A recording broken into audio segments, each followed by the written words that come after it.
Welcome to Hashmarks and Working Tools, where football meets the craft and hot takes come properly squared. Hosts Mike McDermott and Joel Cade torch NFL game film, then grab the Masonic working tools to talk strategy, character, and the craft itself. So, what about that Browns game? Yeah, what about that Browns game? I've never seen, I want to get on this Myles Garrett thing right off the bat. I've never seen a team come up and literally say, we would rather lose a football game than be posterized by Myles Garrett. I Yeah. mean, that's a new level of like somebody dominating a football game that I've never seen in my life. I have never seen that either. It was shocking to me, the choice of game plays, but then not, right? Then not. I mean, I think that's the kind of haunting nature that Myles Garrett has on the field, is that they would rather take that away from him than to win a game and to clinch the playoff. It's insane. It's insane. I mean, I've been watching, as you know, we've been talking. I've been saying for the last 3 weeks, teams completely changed their game plan to deal with Myles Garrett. They don't run at him. They don't throw at him. They don't throw at all. Like he's seen 200 less pass attempts in 16, 17 games, 16 games than TJ Watt has when he brought the record. He has seen less pass, like 150 less pass attempts than even Strahan when he set that sack record. Like it's insane. Teams just won't throw the ball around it. And then here the Steelers are like, not only are we not going to throw the ball, but we're content to lose. Yeah, rather than let exactly. Myles Garrett do something. It's crazy. It's crazy. It's insane. Yeah. So I think, we'll see what happens. We'll see what happens with all of this. It was an interesting game. There were a few really, really bad calls that I think that happened referee wise, but if you're going to win a game, you need to go out and try to win the game. Like that was my takeaway, right? Herm Edwards, you play to win the game. Except the Steelers. They're not playing to win the game. They're playing to not let Myles Garrett have a sack. And what's interesting about this is if the Browns, me being a Browns fan, if the Browns want Myles Garrett to get this sack next week against the Bengals, they're going to have to rise to that level. They're going to have to say, okay, Pittsburgh put it on tape. The Bengals have nothing to play for. They might as well just come out and say, we'd rather just lose this game because it means nothing than give up a sack to Myles Garrett. So the Browns are going to have to come out and say, we too will lose this game for Myles Garrett to get a sack. And they're going to have to come out in press man, cover one, and stop the run and force them to throw. And give up touchdown after touchdown after touchdown to Jamar Chase just to force Joe Burrow to have to hold the ball 3 seconds before he throws the ball for a touchdown to Jamar Chase so Myles Garrett can sack him. That's how this is going to have to play down. I mean, like, it's epic football. Like, I don't even know how to describe it. I've been on this earth for 51 years, okay? And I have been involved in football since I've been 6. I have never, ever seen anything like this, and it is fantastic to watch. Like football on these crazy levels. It's entertainment, right? It's entertaining on a weirdly intellectual level. Like, what are you willing to give up? And the Steelers, like, I'll dip into philosophy for a second. The philosopher GWF Hegel, right, with this idealism, is this whole thing, right? And he talks about master consciousness versus servant consciousness.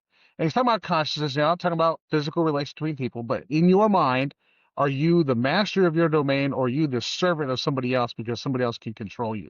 And the only criteria, right, that separates the master consciousness from the servant consciousness is that the master consciousness is willing to lose everything to obtain what they want.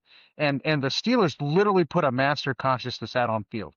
Right? Like, I'm like, Hegel would be proud. Like, this is literally a team.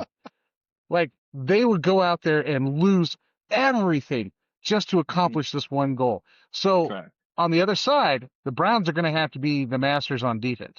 They're going to have to come out and say, we are willing to lose everything to get our one thing. So, good for the Steelers on that end. Like, they're going to be the masters of that situation. Wow, I can't believe that my Steelers were just like psychoanalyzed. That was pretty crazy. That felt weird.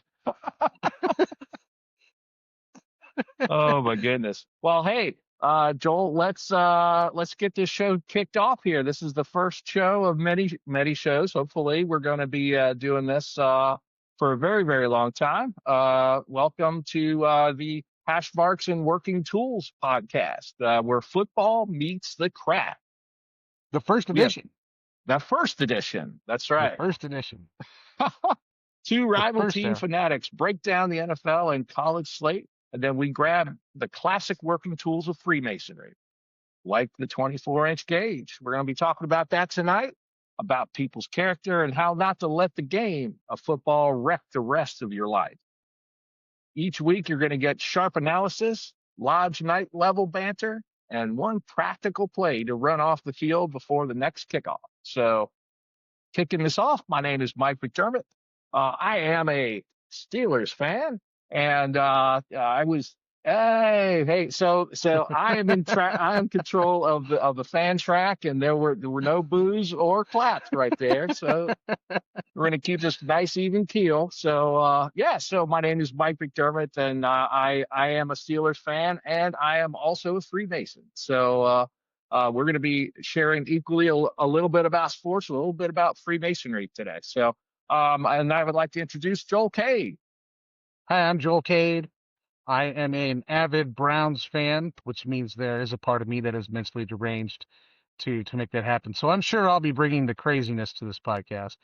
And I am a Freemason. I'm a dedicated Freemason, and I love reading, writing about Freemasonry. Um, so, I mean, the other thing I've done is I've studied a lot of philosophy. So, this will be a good kind of mix for me because this will allow me to mix my two great passions, which are football and philosophy, as run through Freemasonry. So, I'm pretty excited. Just for anybody who's interested in how Mike and I met up and that kind of thing. I run a podcast called What the Elf Was That, where basically I ask the question, what the elf are the Browns doing? Because that doesn't make any sense. And I would go to Lodge and I would talk to Mike and he would talk about the Steelers and I would like nicely listen to him talk about the Steelers. And after a while, it became apparent that Mike actually knew what was going on. And so I was like, hey, you got to come on the podcast, And we got on the podcast. We've been on What the Elf Was That for 2 or 3 weeks now and talking about that. And Mike had to deal with being on a Browns podcast. So I'm sure that's where the booze and the sounds come from. When you're on a Browns podcast, that's what happens. So, but now we're on a podcast together that is not team specific. So I'm pretty excited. That's awesome. Yeah, yeah. I appreciate you coming on to this new platform. We're broadcasting today live on Riverside. So we hop platforms, and we're also broadcasting live today on my Facebook page and my X page, and Nice. we'll be broadcasting on more public pages as the time goes along. So welcome to our live fans if they are watching today. So. Yeah, So, I Mike, guess. I want to talk some more football here. Yeah, Okay, I please want to do. talk some more football. Mhm. So, have you been keeping track of the ESPN College Football Invitational? I have not. I have not. Okay, that's what I call the football playoffs, basically, because as we talked before, I think ESPN just basically handpicks these people. So there's a lot of people on Twitter right now really, really mad that the SEC has not been able to win football games in bowl games. And this is 2 years in a row for the SEC, like really Aw. getting it handed to them in the playoffs. Not only in the playoffs, but in like just outside of playoffs bowl games, right? And it's interesting how much the game changes for a conference when you're not the only one paying players. That's my Right, nugget for the day. right. That's my nugget. So, hey, what the title of this podcast is the 24-inch gauge game plan. Joel, would you like to explain what the 24-inch gauge means to you? Sure, the 24, I want to give a little background if you don't mind. The Yeah. 24-inch gauge is a working tool of an entered apprentice along with the common gavel. And the idea as an entered apprentice is for you to learn to structure your life and to get rid of those things that hinder you from moving your rough ashlar to becoming a smooth ashlar. And if you're a Mason, you know exactly what I'm talking about, right? So the 24-inch gauge is literally like a measuring tool with 24 separate places that you can mark from, right? And as free and accepted Masons, we take that working tool of operative Masons and we say, hey, look, 24 hours in a day, we should divide our day into things that make us productive and good citizens and just good Masons in terms of like taking care of our brothers, relief, truth, that kind of thing. So the idea, and you hear what the 24-inch gauge should do. Now, what do you need to go on this? I can do the whole thing if you want. Oh, But like, hey, no. We all don't right, need to expose so all of the secrets of Masonry. I mean, like, the idea basically is you divide your time Mm-hmm. so you can be productive and not be neglectful of other things in the pursuit of the things that you enjoy doing. Yeah. So when I came up with the theme for this particular podcast, it was really on that. It was a focus on how we divide our time and what we dedicate our lives to. And it's really difficult during football season because I think you would agree with me, Joel, is like football season has a totally different time allocation for you. It has a totally different time allocation for me. It goes from being out of season and not really spending a lot of time on sports to spending hours and hours and hours from watching games to watching replays of games to listening to podcasts and stuff, break down the different plays, and then doom scrolling, on your phone, like looking at what all the comments were. Like, was that PI? Was that offensive PI? Was that defensive PI? Oh, right. So all of that kind of stuff. So I guess, Joel, how does that affect you? Like, what does your time look like? What do you allocate to football this time of year? So I'm lucky. Well, let me just say this. I, from the start, know that if I sit there and watch football 24/7, my wife will divorce me. So I make choices. What am I going to watch? And when am I going to watch them, right? I'm a big Mm-hmm. Notre Dame guy, having gone to Notre Dame. I think I've watched 3 Notre Dame games this year, and actually 2 of them they lost, so that kind of gave me incentive to stop watching them.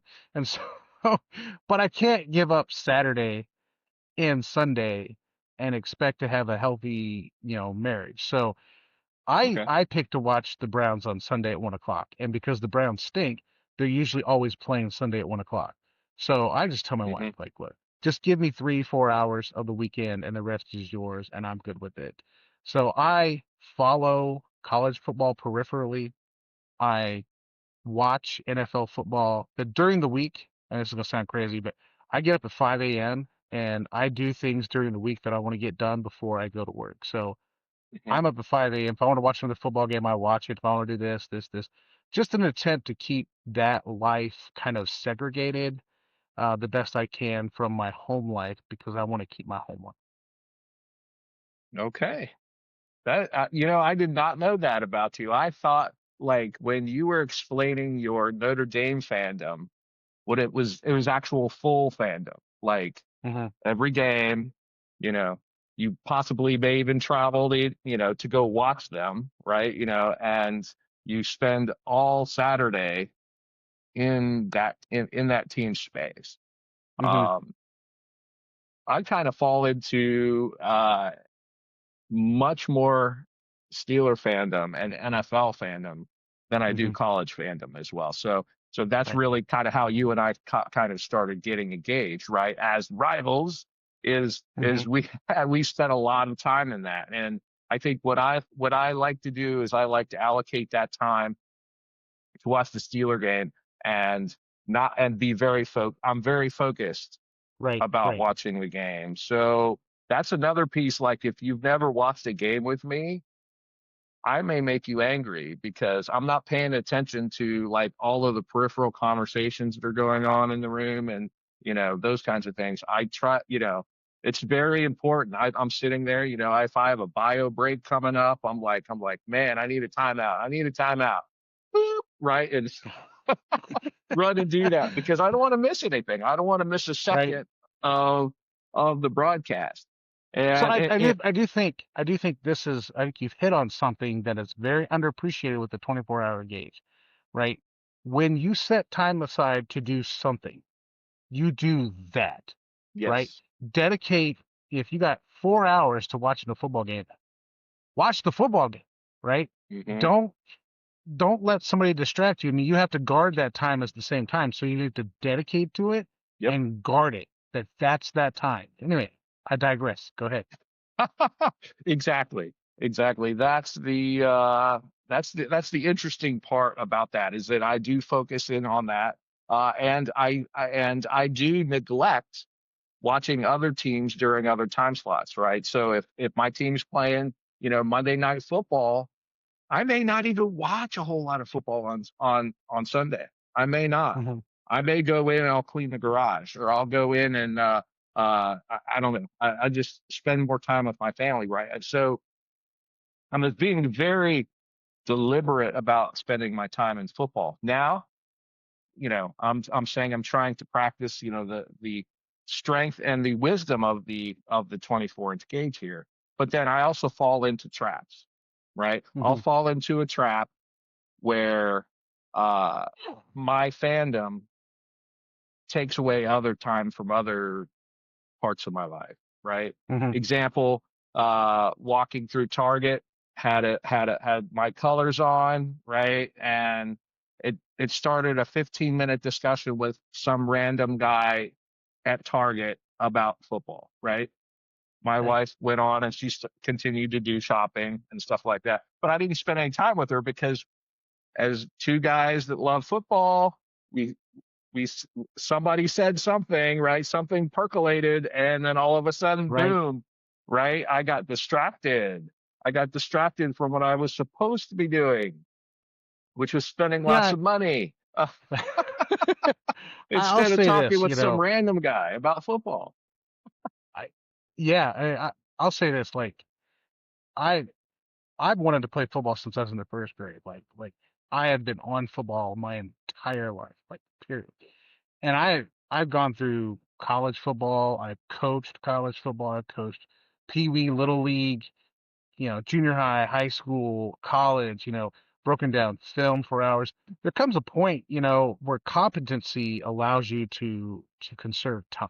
I mean, I think like this part of like being a master, right? When you become Yeah. a master mason, you have mastered the working tools. Part of being a master is that I can watch a game, and my son watched these games with me, and he's just like, Dad, how do you see this stuff? Like, well, it's been all the time I put in, know, in high school, college, even after college, like just coaching, just putting in the time, understanding what I'm looking at, knowing what I'm looking at, and I can watch a game in 3.5 hours and probably get more out of that than most people can get watching it 3 times, just because I know what to look at, what to see, and we could talk about this some podcast. But when you want to watch football, what are you actually watching? Most people Hmm. watch all the wrong stuff, but it's one of those things where, you put the work in and that competency allows you to save the time later, which is another argument for if you focus your time, right, and really dig like this hour is for this and do nothing but focus on this, your competency level will raise in whatever you're doing as opposed to I've got 1 hour to do this, but then you're talking to this person, that person, checking emails, looking on your phone, right? If you dedicate it to that, you can get more done than you would actually believe you can get done in that time frame. But Hmm. simple dedication to it. Absolutely. So, So, like, going back to the 24-inch gauge, I got a question for you, Joel. Like, that's separated between family, your job, right? Your career, right? And hmm then rest and refreshment. hmm If there was an 8-hour period that you would want to expand in 2026 for this new year, which part of the 24-inch gauge would that come on? Would that be your career? Would that be family? Or would that be rest and refreshment? um, I try to put my family first, and I think we do a lot of that. I would try to carve out some more Joel time. And the reason that being is that I'm a very working kind of person, right? I've got 6 books I'm going to read, or I've got doing this or doing that. Like I mentioned before, I'm learning Latin, right?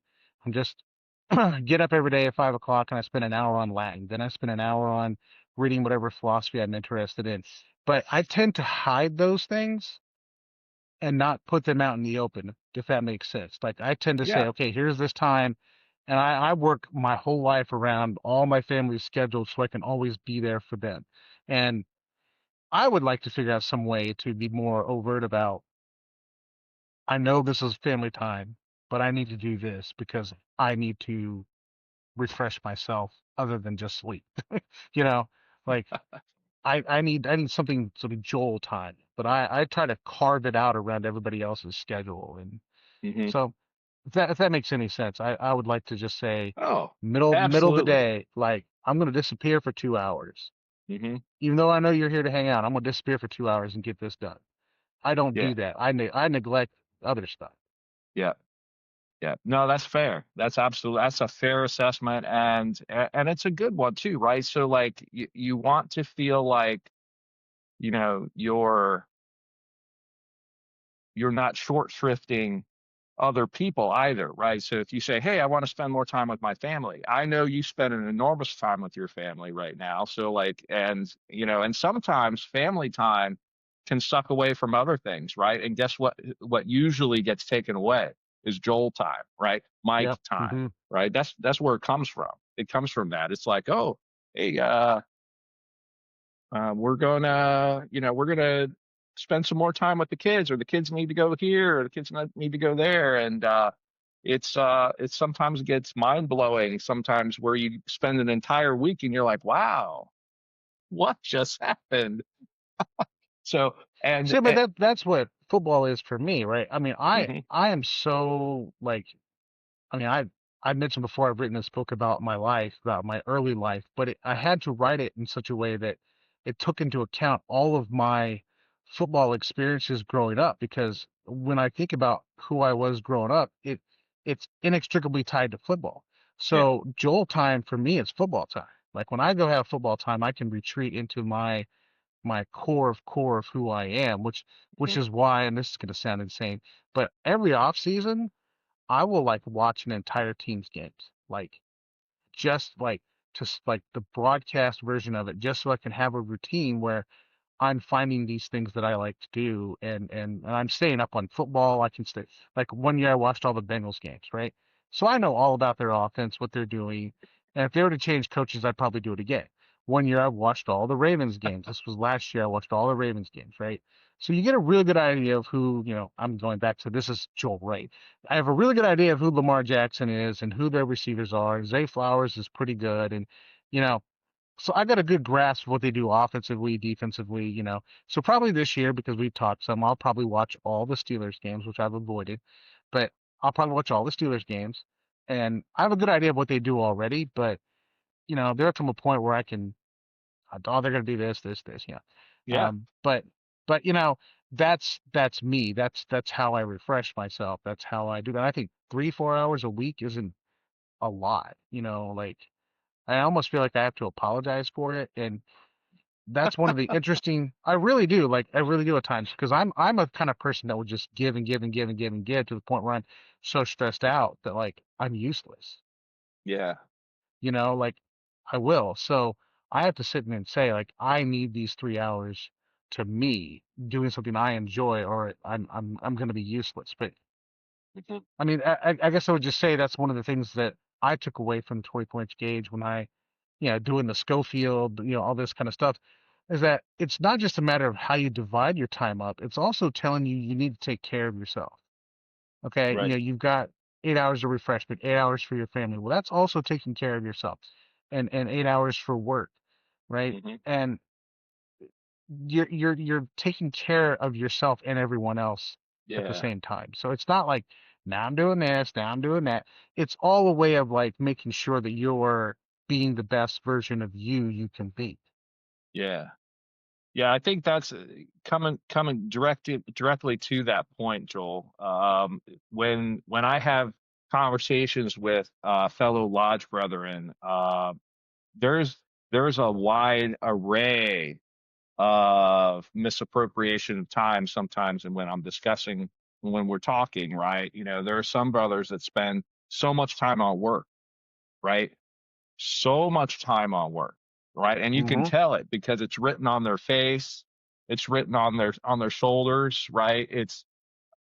They're spending so much time and it's draining them, right? And Right. so, as a brother, right, that's the kind of thing I try to see, and then try to, have conversations and say, hey, what's going on? You look, you don't say you look tired, but or you look like you're drained or something like that. But you know, it's like, what's up? What's going on, right? And then if the brother goes in and says something like, we're doing this big my data migration or something, right? That you know exactly what the problem is. He didn't have to tell you what the problem was.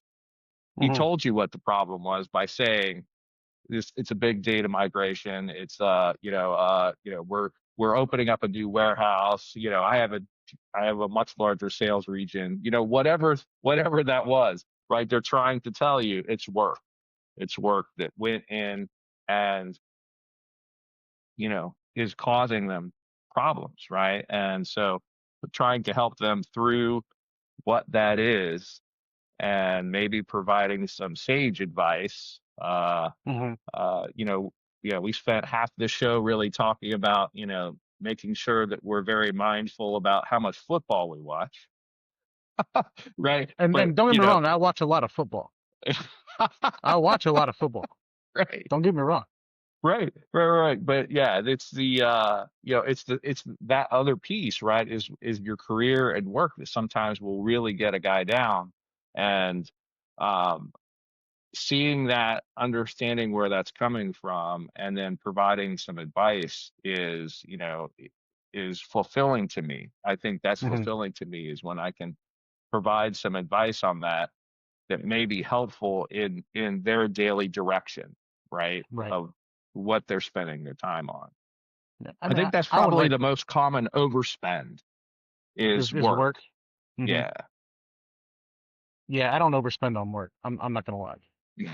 I mean, I mean, I'm not gonna talk about work, but let me just talk about something else for a second. I, as you know, I have a love of philosophy. So I've studied philosophy for years, was in a PhD program, all kinds of stuff with philosophy. And I just enjoy doing it. And when I look at Freemasonry, I've been asking for the last 3 years. I've been a Mason now for 3 years. And my first degree was in 23, so we're coming up on 3 years. My Master Mason was in March. So I mean, I'm still a new Master Mason, right? Um, it seems to me like Masonry always changes through the ages of what it is, right? In the medieval period, it was very much this builder's guild and working for the glory of God to build these elaborate structures. And without going through the history of what Masonry has defined itself, the good thing that Masonry can do in today's world is address, you know, what it means to be a good man. Because I think in some ways we have been given so many different directions and cues as what it means to be a good man that there's no real guiding light to say this is what you do. And I think this is what Masonry can really like provide. Like other men who can say, we got to keep this on track, like you can't kill yourself trying to make your wife happy because that's the message you get through the media, or because this is the message you're getting. Like you have to do everything. You have to work 5 jobs to like buy a big house. At some point, God forbid, people just be happy with what they have. And I'm not saying that to be like don't go out and get, because that people who know me know I'm a go-getter, right? But it's just at some point you can't work yourself to death over something that when you're gone it's not going to be there. You're not taking it with you, Hmm. you know. And you need to stop and smell the roses. This is why I'm always joking and laughing. And I've decided a long time ago, if you're not having fun in life, then what's the point?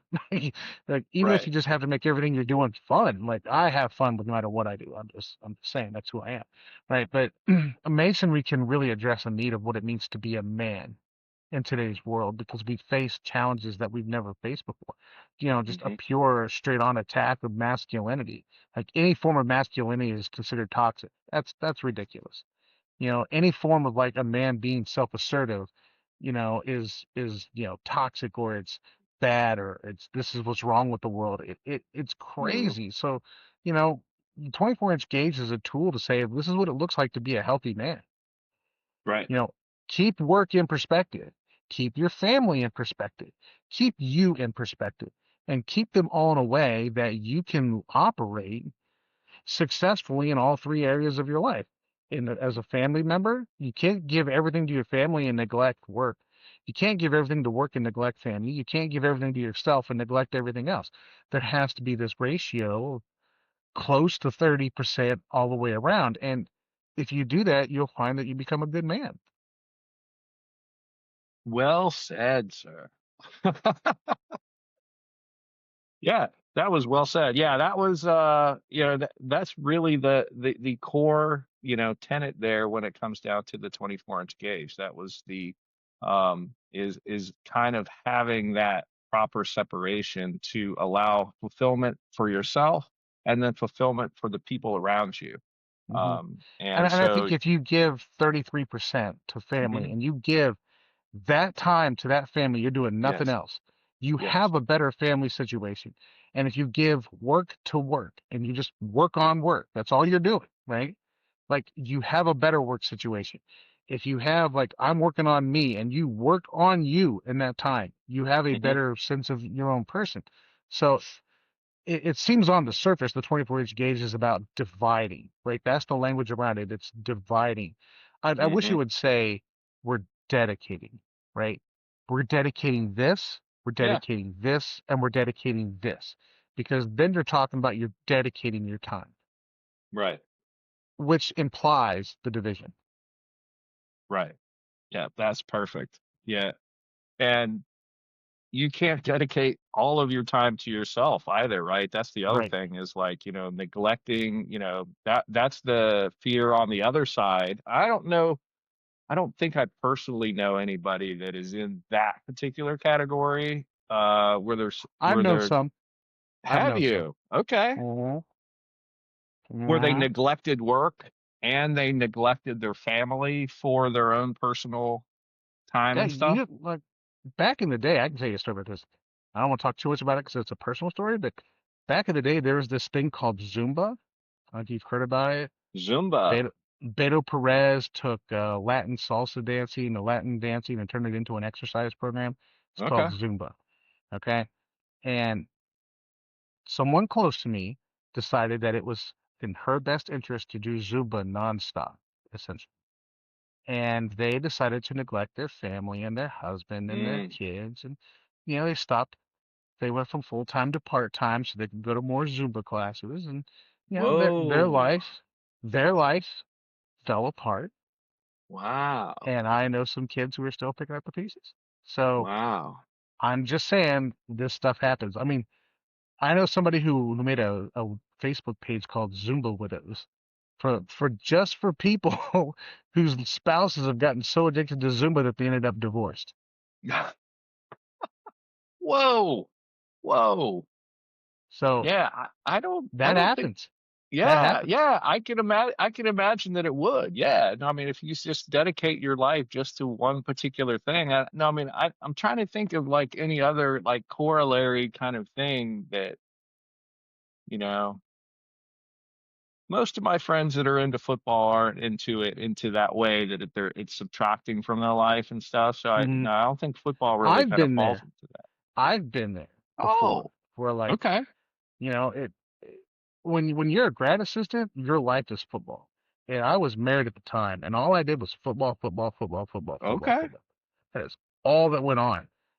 And my wife at the time had to like take care of the kids. And I'm like graduate school and all this stuff. And it was just nothing but work, which was football. It was nothing but Joel. It Mm, was football. And I mean, we've heard the term football widows, which are like wives of football coaches.